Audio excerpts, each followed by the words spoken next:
അൽഹംദുലില്ലാഹ്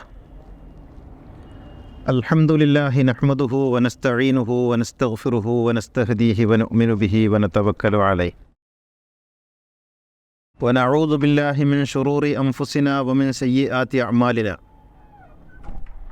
മൻ യഹ്ദില്ലാഹു ഫഹുവൽ മുഹ്തദി വമൻ യുദ്ലിൽ ഫലൻ തജിദ ലഹു വലിയ്യൻ മുർഷിദാ അഷ്ഹദു അൻ ലാ ഇലാഹ ഇല്ലല്ലാഹു വഹ്ദഹു ലാ ശരീക ലഹു വഅഷ്ഹദു അന്ന നബിയ്യനാ മുഹമ്മദൻ അബ്ദുഹു വറസൂലുഹു അർസലഹു ബിൽഹുദാ വദീനിൽ ഹഖ് ലിയുദ്ഹിറഹു അലദ്ദീനി കുല്ലിഹി വലൗ കരിഹൽ മുശ്രികൂൻ.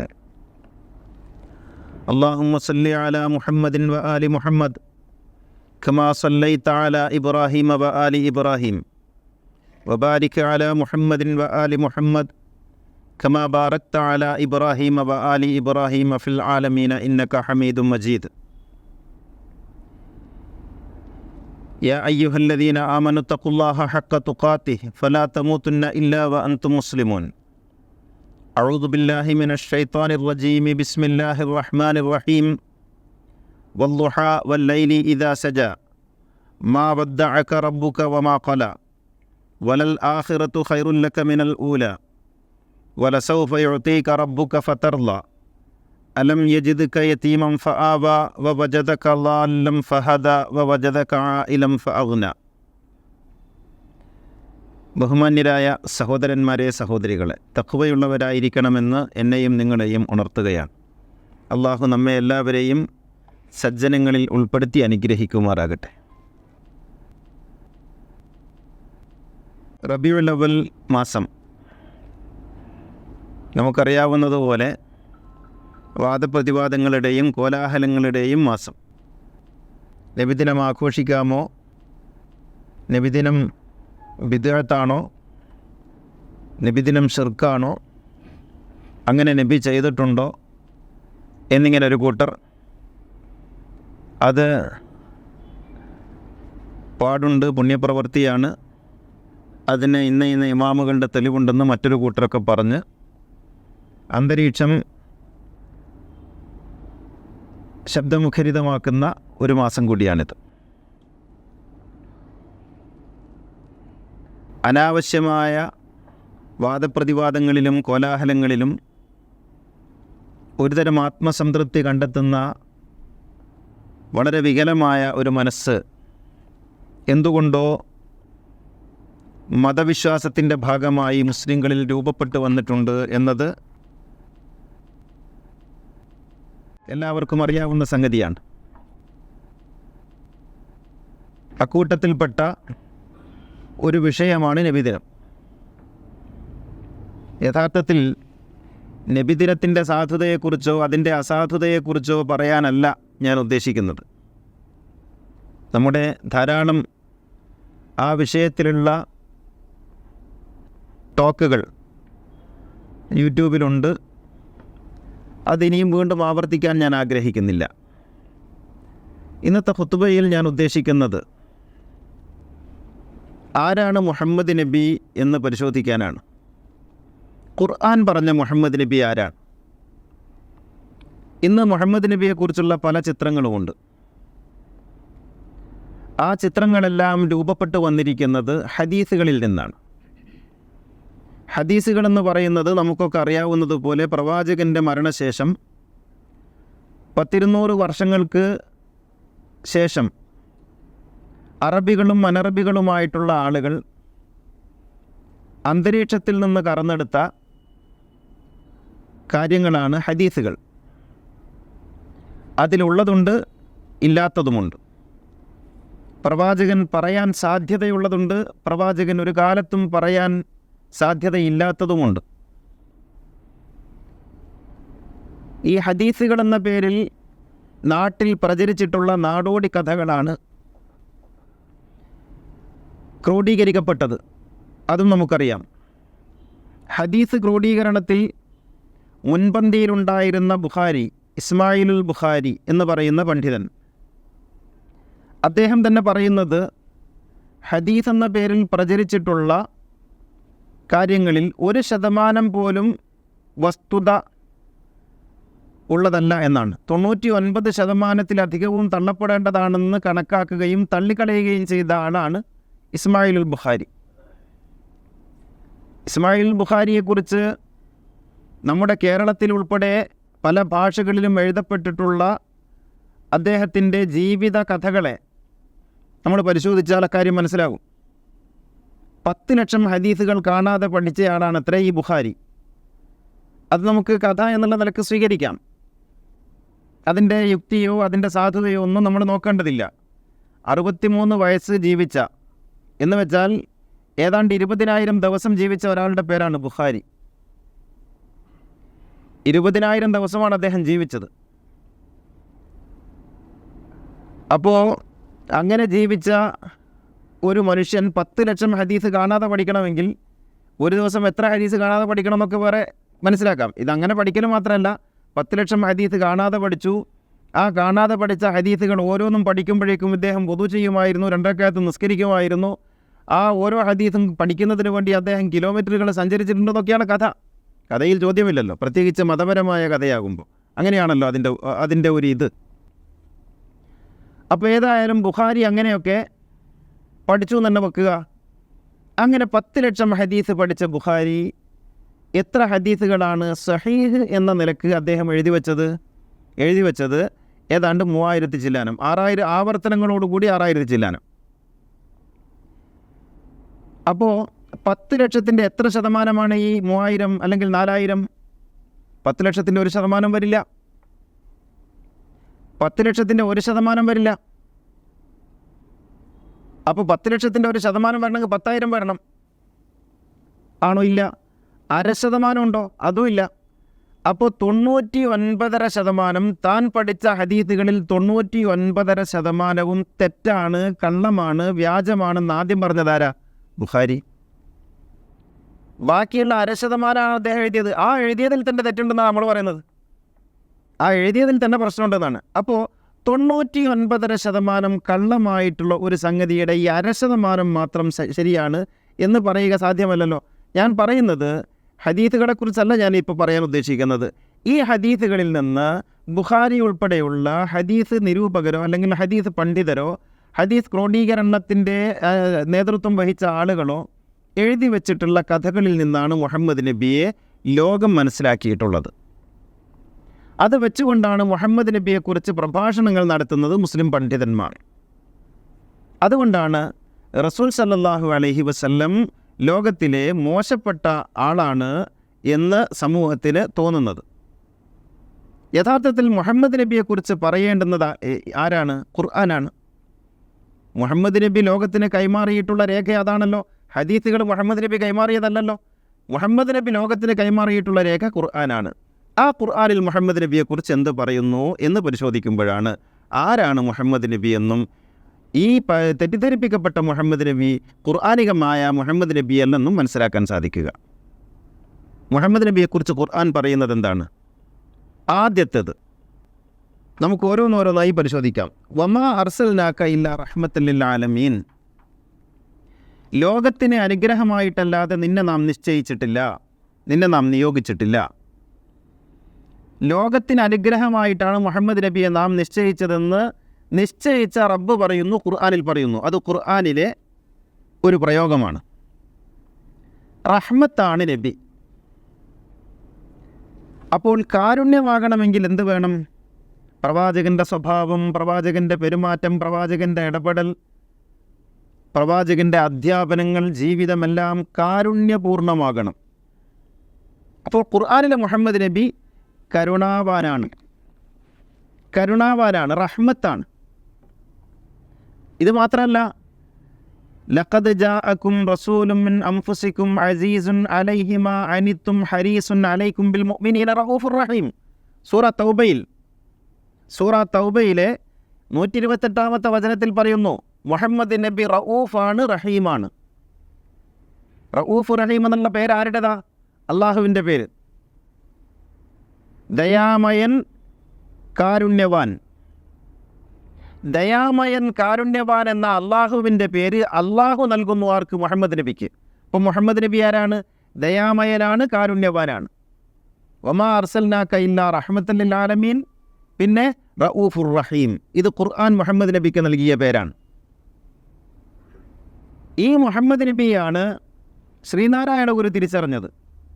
കരുണാവാൻ നബി മുത്തുരത്നമോ അനുകമ്പാ ദശകത്തിൽ ലോകത്തുള്ള മഹാഗുരുക്കന്മാരെയും ആചാര്യന്മാരെയുമെല്ലാം പറഞ്ഞു വരുന്ന കൂട്ടത്തിൽ യേശുവിനെക്കുറിച്ച് പരമേശ പവിത്ര പുത്രനോ എന്ന് ചോദിച്ചതിന് ശേഷം മുഹമ്മദ് നബിയെക്കുറിച്ച് ചോദിക്കുന്നു, കരുണാവാൻ നബി മുത്തുരത്നമോ.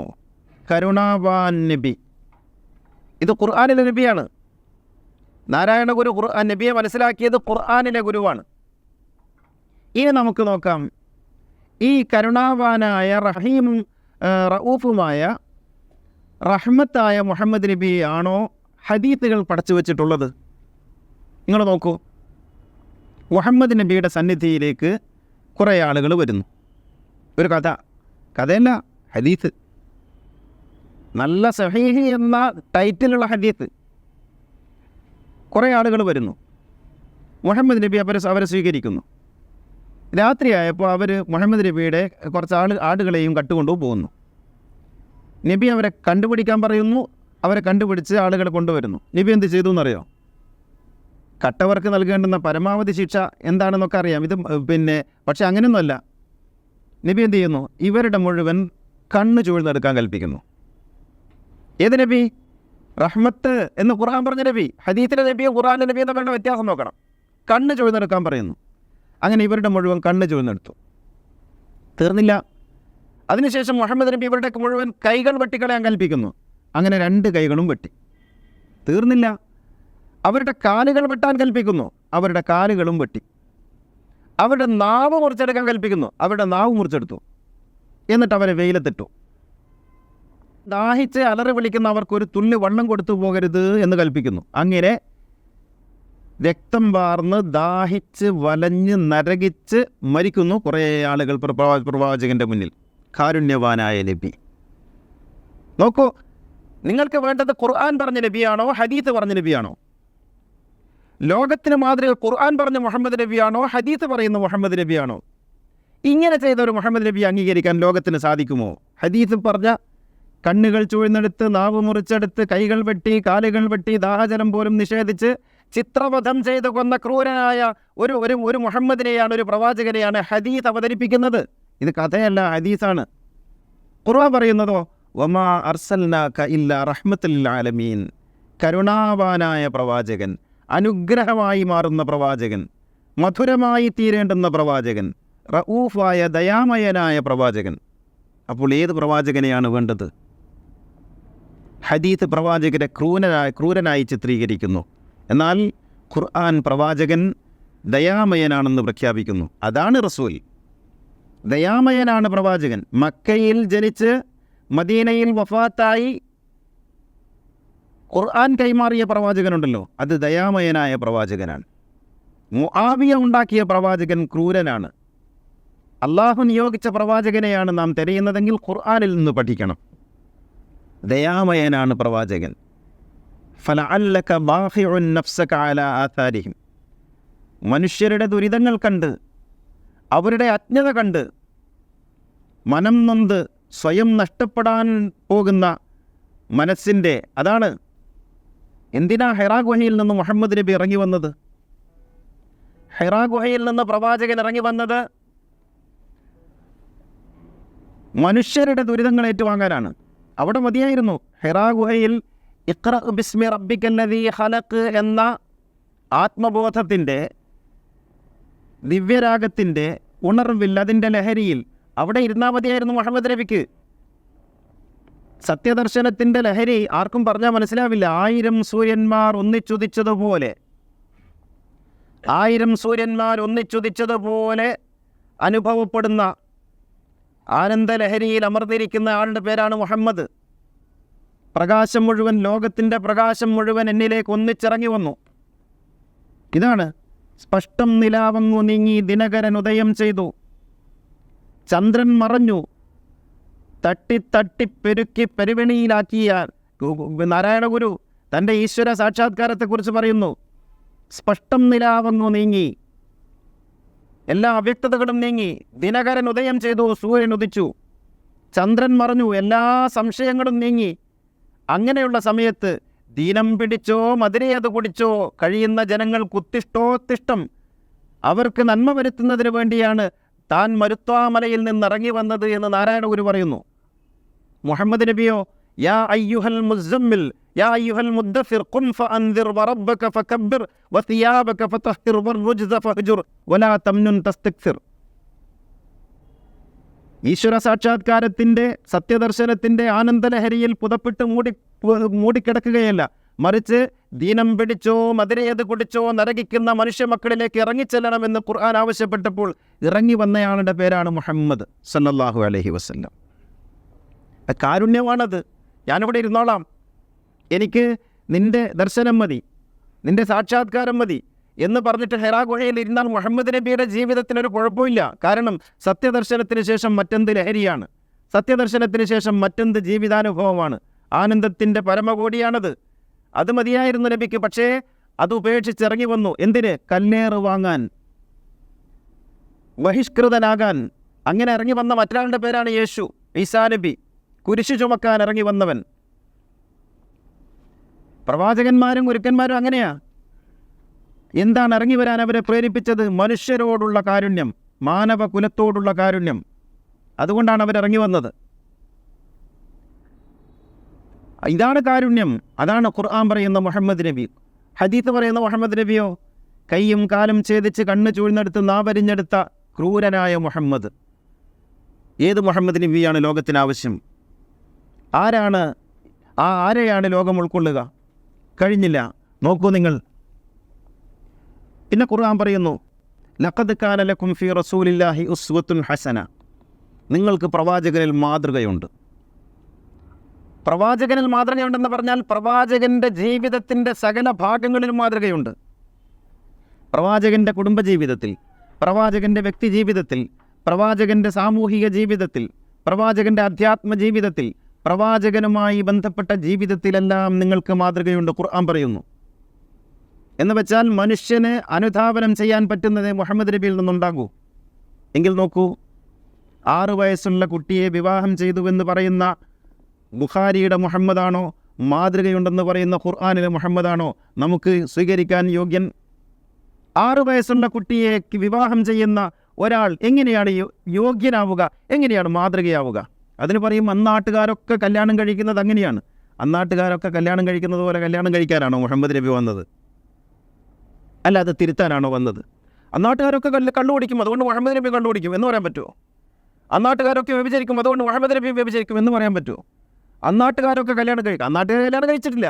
ഞാൻ പലതവണ ചോദിച്ചിട്ടുണ്ട് ഈ മൊല്ലമാരോട്, മുഹമ്മദ് നബിയുടെ കാലത്ത് 6 വയസ്സുള്ള ഒരു കുട്ടിയെ വിവാഹം ചെയ്ത ഏതെങ്കിലും ഒരു അപരിഷ്കൃതനായ ഒരു അറബിയെ കാണിച്ചു തരാൻ ഒക്കുമോ? അപരിഷ്കൃതനായ അറബിയെ കാണിച്ചു തരാൻ ഒക്കുമോ? ബാക്കിയൊക്കെ പോട്ടെ, നിങ്ങൾ പറയുന്നുണ്ടല്ലോ അന്ന് അക്കാലത്ത് അത് സജീവമായിരുന്നു എന്ന്.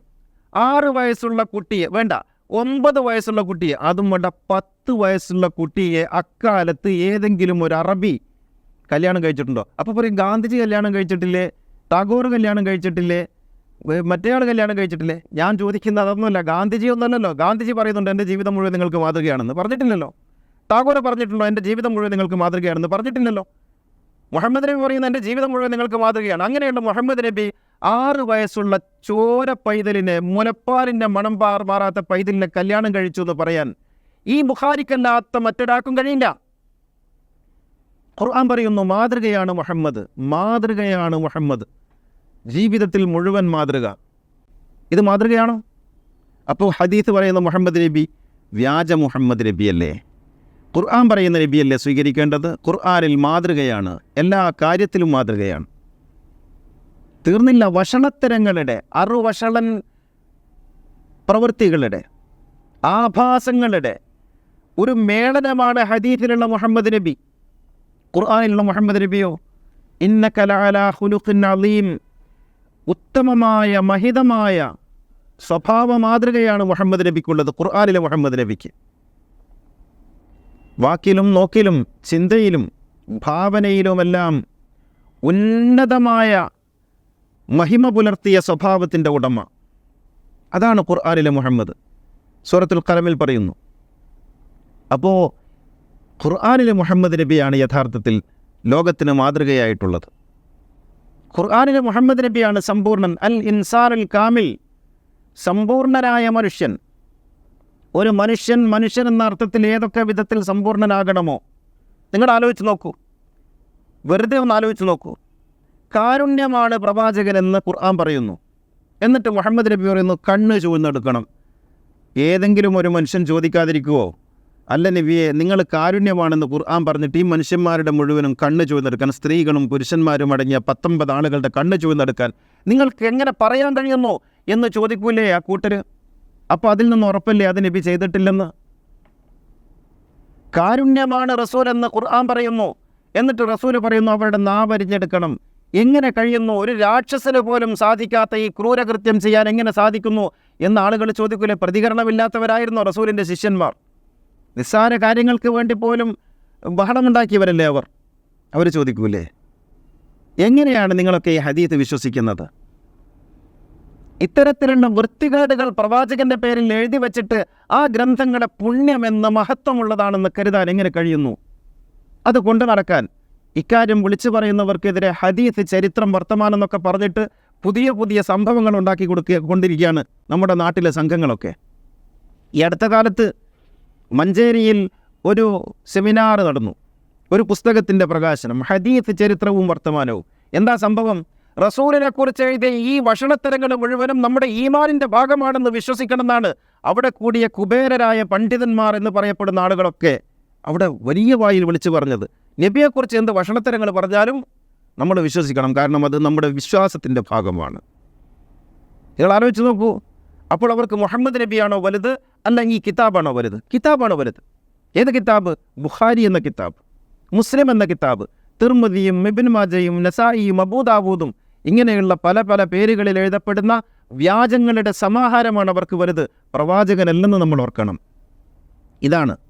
അപ്പോൾ മുഹമ്മദ് നബിയെ മനസ്സിലാക്കണമെങ്കിൽ അനുയായികളോടും വിമർശകരോടും എനിക്ക് പറയാനുള്ളത്, മുഹമ്മദ് നബിയെ വിമർശിക്കുന്നവരോട് പറയാനുള്ളത്, വിമർശകർ നിങ്ങൾ ഖുർആനിൽ നിന്ന് മുഹമ്മദ് നബിയെ പഠിക്കണം. ഖുർആനിൽ നിന്ന് മുഹമ്മദ് നബിയെ പഠിക്കണം. ആ പ്രവാചകൻ്റെ പ്രവൃത്തികളെ വിലയിരുത്തണം, ഖുർആനികമായി വിലയിരുത്തണം. അല്ലാതെ ഈ രാജാക്കന്മാരുടെ ശിങ്കിടികളും കൂടി എഴുതിയുണ്ടാക്കിയ വ്യാജ കഥകളെ ആസ്പദമാക്കി നിങ്ങൾ മുഹമ്മദ് നബിയെ വിമർശിക്കാനൊരുങ്ങുമ്പോൾ യഥാർത്ഥത്തിൽ നിങ്ങൾ ചെയ്യുന്നത് ഒരു മഹാഗുരുവിനോട്, മഹാ ആചാര്യനോട് ചെയ്യുന്ന നന്ദികേടും നെറികേടുമാണ് എന്നോർക്കണം. വിശുദ്ധ പ്രവാചകൻ കൈമാറിയിട്ടുള്ള ഖുർആൻ ഇവിടെ ഉണ്ടായിരിക്കെ അതിൽ നിന്ന് പ്രവാചകനെ എടുക്കാതെ ഈ കെട്ടുകഥകളുടെയും വ്യാജങ്ങളുടെയും പിന്നാലെ പോകുന്നത് നിങ്ങളുടെ വിമർശനങ്ങൾ സത്യസന്ധമല്ല എന്നുള്ളതിൻ്റെ തെളിവാണ്. അനുയായികളോട്, പ്രവാചകനെ ഇഷ്ടപ്പെടുന്നവരാണ് ലോകത്ത് മുസ്ലിങ്ങളിൽ എല്ലാവരും, ഇഷ്ടപ്പെടുന്നവരോട് എനിക്ക് പറയാനുള്ളത്, നിങ്ങൾ പ്രവാചകനെ ഇഷ്ടപ്പെടുന്നു എന്ന വാക്ക്, സ്നേഹിക്കുന്നു എന്ന അവകാശവാദം സത്യസന്ധമാണെങ്കിൽ നിങ്ങൾ ഈ ഹദീസുകളിൽ നിന്നല്ല പ്രവാചകനെ പഠിക്കേണ്ടത്. അത് മുഴുവനും രാജാക്കന്മാർ പ്രവാചകൻ്റെ വ്യക്തിത്വത്തെ അപകീർത്തിപ്പെടുത്തുന്നതിന് വേണ്ടി ബോധപൂർവം കാശ് കൊടുത്ത് എഴുതിച്ചതാണ്. അതിൽ നിന്നല്ല പഠിക്കേണ്ടത്. പ്രവാചകൻ നേർക്കുനേർ കൈമാറിയ ഖുർആൻ ഇവിടെയുണ്ട്. ആ ഖുർആനിൽ നിന്ന് റസൂലിനെ പഠിക്കണം. അപ്പോൾ അറിയാം പ്രവാചകൻ ഈ ലോകത്ത് മുഴുവൻ പ്രഭ ചൊരിഞ്ഞു നിൽക്കുന്ന സൂര്യനാണെന്ന്. സ്വർഗത്തിൽ നിന്നും ഹൃദയത്തിലേക്കൊരു സ്വർണ്ണനൂൽപാലം പണിത പ്രവാചക, എൻ കക്കാട് എഴുതി. സ്വർഗത്തിൽ നിന്നും ഹൃദയത്തിലേക്ക് സ്വർണ്ണനൂൽപാലം പണിത പ്രവാചകൻ. വള്ളത്തോൾ എഴുതി പാംസു സ്നാനത്തെക്കുറിച്ച്, പ്രവാചകൻ്റെ കാരുണ്യത്തെക്കുറിച്ച്. ആ പ്രവാചകനെ ഓർക്കണം, ആ പ്രവാചകനെ അറിയണം. അപ്പോഴാണ് ലോകത്തിന് വെളിച്ചമായി നിൽക്കുന്ന ആ മഹാചാര്യനെക്കുറിച്ച് എന്തുകൊണ്ടാണ് നാരായണ ഗുരു കരുണാവാൻ നബി മുത്തുരത്നമോ എന്ന് എഴുതിയത് എന്ന് നമുക്ക് മനസ്സിലാക്കാൻ കഴിയും. ചില ആളുകളൊക്കെ നാരായണ ഗുരുവിൻ്റെ അനുയായികളെന്ന് പറയുന്ന ചില ആളുകളൊക്കെ പറയുന്നുണ്ട് നാരായണ ഗുരു മുഹമ്മദ് നബിയെക്കുറിച്ച് പഠിക്കാതെയാണ് അത് എഴുതിയത്, ആ മുഹമ്മദ് നബി വലിയ ക്രൂരത ചെയ്ത ആളാണ്, അതൊന്നും പഠിക്കാതെ വെറുതെ ഒപ്പിക്കാൻ വേണ്ടി എഴുതിയതാണ്. യഥാർത്ഥത്തിൽ അങ്ങനെ എഴുതുന്ന ഒരാളുടെ പേരാണ് നാരായണ ഗുരു. പഠിച്ചെഴുതിയതാണ്, റസൂലിനെ മനസ്സിലാക്കിയിട്ട് എഴുതിയതാണ്. ആരാണ് ആ മഹാചാര്യനെന്ന്, ഈ ലോകത്തെ മുഴുവനും സ്വാധീനിച്ച ആ മഹാപുരുഷൻ ആരാണെന്ന് കൃത്യമായി മനസ്സിലാക്കിയിട്ടാണ് നാരായണ ഗുരു എഴുതിയത് കരുണാവാൻ നബി മുത്തുരത്നമോ എന്ന്. ആ പ്രവാചകനെ ഖുർആനിൽ നിന്ന് മനസ്സിലാക്കാം. അങ്ങനെ മനസ്സിലാക്കാൻ നാം മനസ്സ് വെക്കണം എന്ന് മാത്രമാണ് പ്രവാചകനെ അറിയാൻ ആഗ്രഹിക്കുന്നവരോട് പറയാനുള്ളത്. അഖൂലു ഖൗലി ഹാദാ വഅസ്തഗ്ഫിറുല്ലാഹൽ അലീം ലി വലക്കും വഅസ്തഗ്ഫിഹി അന്നി വഅൻകും വഅൻ ജമീഇൽ മുസ്ലിമീന വൽ മുഅ്മിനീന അജ്മഈൻ ഫസ്തഗ്ഫിറൂഹു ഇന്നഹു ഹുവൽ ഗഫൂറുർ റഹീം.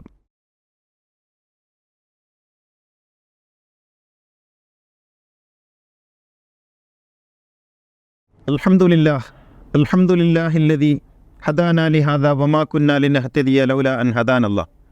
അസ്സലാത്തു വസ്സലാമു അലാ സയ്യിദിനാ മുഹമ്മദിൻ സയ്യിദുൽ കൗനൈൻ മഹ്ബൂബി റബ്ബിൽ മശ്രിഖൈനി വൽ മഗ്രിബൈൻ ഖാതമിൽ അംബിയാ സയ്യിദുൽ മുർസലീൻ മുറാദിൽ മുഷ്താഖീൻ മഹ്ബൂബിൽ ആശിഖീൻ ജദ്ദിൽ ഹസനി വൽ ഹുസൈൻ സാഹിബിൽ ഹറമൈനി വബ്നിൽ ദബീഹൈൻ സയ്യിദിനാ മുഹമ്മദ് ഇബ്നി അബ്ദുല്ലാഹി ഇബ്നി അബ്ദുൽ മുത്തലിബ് സല്ലല്ലാഹു അലൈഹി വഅലാ ആലിഹി വസഹ്ബിഹി الذين جاهدوا بأموالهم في سبيل الله وباعوا نفوسهم لدين الهدى رضي الله عنهم ورضوا عنه ذلك لمن خشي ربه إن الله وملائكته يصلون على النبي يا أيها الذين آمنوا صلوا عليه وسلموا تسليما. സഹോദരന്മാരെ, സഹോദരികളെ, തഖ്വയുള്ളവരായിരിക്കണമെന്നൊന്നുകൂടി ഉണർത്തുകയാണ്. മറ്റൊരു കാര്യം കൂടി ഇതിൻ്റെ കൂടെ ചേർത്ത് പറയേണ്ടതുണ്ട്. പ്രവാചകൻ്റെ മഹത്വത്തെ ഉദ്ഘോഷിക്കുന്നതിന് വേണ്ടി ചില ആളുകൾ കുറേ കഥകൾ പറയും, അത്ഭുത കഥകൾ. പ്രവാചകൻ്റെ വിയർപ്പ് അത്തറിൻ്റെ സുഗന്ധമുള്ളതാണ്, അതിങ്ങനെ ശേഖരിച്ച് വെച്ചിരുന്നു. കേട്ടാൽ വിചാരിക്കും പ്രവാചകൻ എന്തോ വിയർപ്പിൻ്റെ അസുഖമുള്ള ആളായിരുന്നു, അതിങ്ങനെ ഒഴുകിക്കൊണ്ടിരിക്കുകയാണെന്ന്. മറ്റു ചിലർ പറയും പ്രവാചകൻ്റെ മൂത്രം കുടിച്ചിട്ടൊരാളുടെ വയറുവേദന മാറി.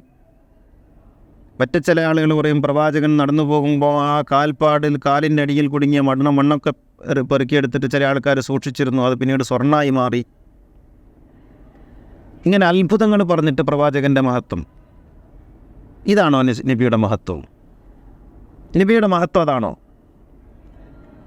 ഇങ്ങനെയാണോ ഒരാളുടെ മഹത്വം പറയേണ്ടത്? ഇങ്ങനെ ഈ ആചാര്യന്മാരെക്കുറിച്ച് പറയുന്ന ആൾക്കാരൊക്കെ ഇങ്ങനെ പറയും. ചിലപ്പോൾ ഒക്കെ യേശുവിനെക്കുറിച്ച് പറയുമ്പോൾ പറയും യേശു തൊട്ടിട്ട് അങ്ങനെയായി, യേശു തൊട്ടപ്പോൾ ഇങ്ങനെ മാറി, അതായി. ഇതാണ് ഒരാളുടെ മഹത്വം എന്ന് പറയുന്നത്. ഇതല്ലല്ലോ മഹത്വം. മഹത്വത്തിൻ്റെ ആധാരം അവർ ഈ ലോകത്തിന് നൽകിയിട്ടുള്ള സംഭാവനകൾ എന്താണ് എന്നുള്ളതാണ്. അവർ ഈ ലോകത്തെ എങ്ങനെ സ്വാധീനിച്ചു എന്നുള്ളതാണ്. മറ്റത്ഭുതങ്ങളൊക്കെ ആളുകൾക്ക് തോന്നുന്നതാകാം, ഇനി അതെല്ലാം അങ്ങനെ സംഭവിച്ചു എന്നതുമാവാം. ഇതൊക്കെ മിക്ക ആളുകളുടെയും ജീവിതത്തിൽ ഒന്നല്ലെങ്കിൽ മറ്റൊരു രീതിയിൽ സംഭവിക്കുന്നതാണ്. ആ ഓരോരുത്തരെയും ഇഷ്ടപ്പെടുമ്പോൾ ആ ഇഷ്ടപ്പെടുന്ന ആളുകളെക്കുറിച്ച് ഇങ്ങനെയൊക്കെ ആളുകൾക്ക് തോന്നുകയൊക്കെ ചെയ്യാം. അതല്ല മഹത്വത്തിൻ്റെ ആധാരം. അതുകൊണ്ട് പ്രവാചകനെക്കുറിച്ച് പറയുമ്പോൾ ഇമ്മാതിരി അത്ഭുത കഥകൾ പറഞ്ഞ് മറ്റുള്ളവരുടെ മുന്നിൽ അപഹാസ്യരാകാൻ നിൽക്കരുത്. പ്രവാചകനെക്കുറിച്ച് ഖുർആൻ പറയുന്നു, വല്ലുഹ വല്ലൈലി ഇദാ സജ മാ വദ്ദഅക റബ്ബുക വമാ ഖല വലൽ ആഖിറതു ഖൈറുൽ ലക മിനൽ ഊല വലസൗഫ യുഅതീക റബ്ബുക ഫതർള അലം യജിദ്ക യതീമൻ ഫആവ. ഇതാണ് പ്രവാചകൻ്റെ ഒന്നാമത്തെ മഹത്വം. നീ അനാഥനായിരുന്നു. അനാഥനെന്ന് പറഞ്ഞാൽ സർവാർത്ഥത്തിലും അനാഥൻ. പിതാവില്ല, മാതാവില്ല, സംരക്ഷിക്കാൻ കാര്യമായി ആളുകളാരുമില്ല, ദാരിദ്ര്യമുണ്ട്, നയിക്കാൻ ഒരാളില്ല, ഗൈഡ് ചെയ്യാൻ ആരുമില്ല. അനാഥത്വം എന്ന് പറയുന്ന വാക്കിന് ഏതേതൊക്കെ അർത്ഥതലങ്ങളുണ്ടോ ആ അർത്ഥതലങ്ങളിലെല്ലാം സമ്പൂർണ്ണ അനാഥൻ.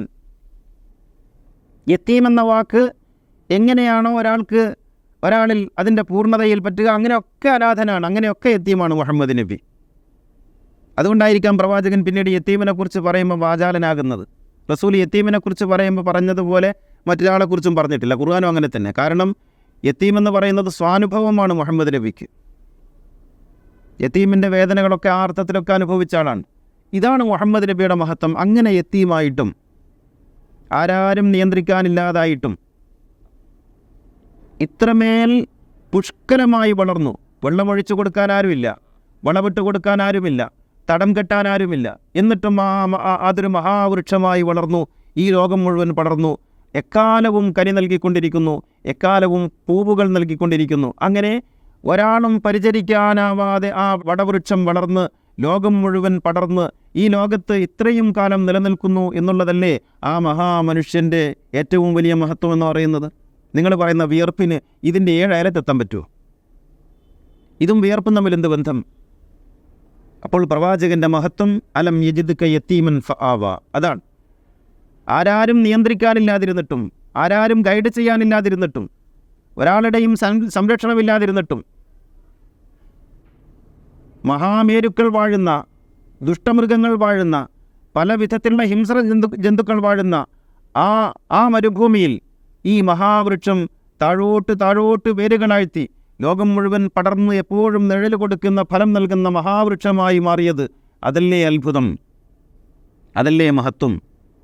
വജദക ളാല്ലൻ ഫഹദ, ഒന്നും അറിയില്ലായിരുന്നു, നിനക്ക് ഒന്നും അറിയില്ലായിരുന്നു. പഠിപ്പിക്കാനാളില്ല, പഠിപ്പിച്ച് തരാനും ആളില്ല, പോകാൻ പള്ളിക്കൂടമില്ല, ഒരു ഗുരുവില്ല.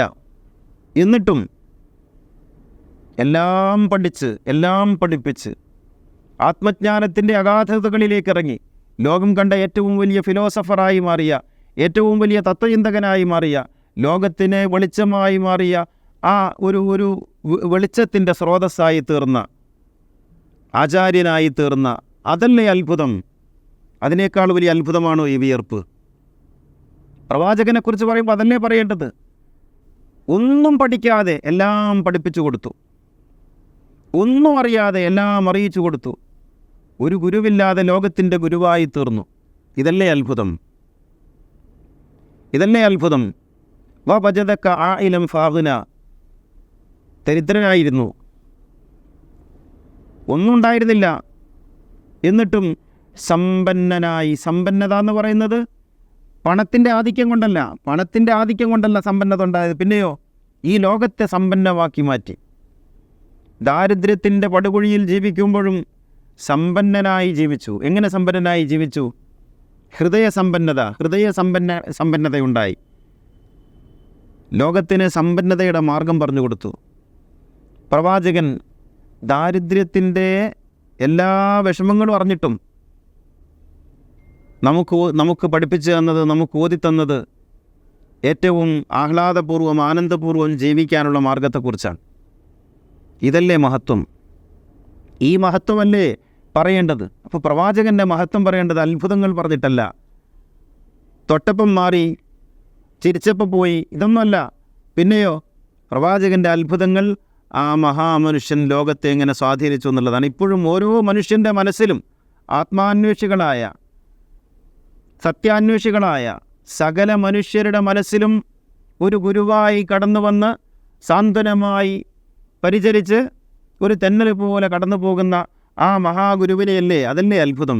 അങ്ങനെയല്ലേ പറയേണ്ടത്, അങ്ങനെയല്ലേ പഠിപ്പിക്കേണ്ടത്. അപ്പോൾ അനുയായികൾ പറഞ്ഞിട്ടും പ്രവാചകനെ മോശമാക്കുന്നു, വിമർശകർ പറഞ്ഞിട്ടും മോശമാക്കുന്നു, പ്രവാചകൻ്റെ വചനങ്ങളെന്ന് പറയുന്ന കിതാബിൽ എഴുതി വെച്ചിട്ടും മോശമാക്കുന്നു. പക്ഷേ അതിനൊക്കെ ഉപരിയായി വിശുദ്ധ ഖുർആൻ മുഹമ്മദ് നബിയെ പ്രതിഷ്ഠിച്ചിരിക്കുന്നു.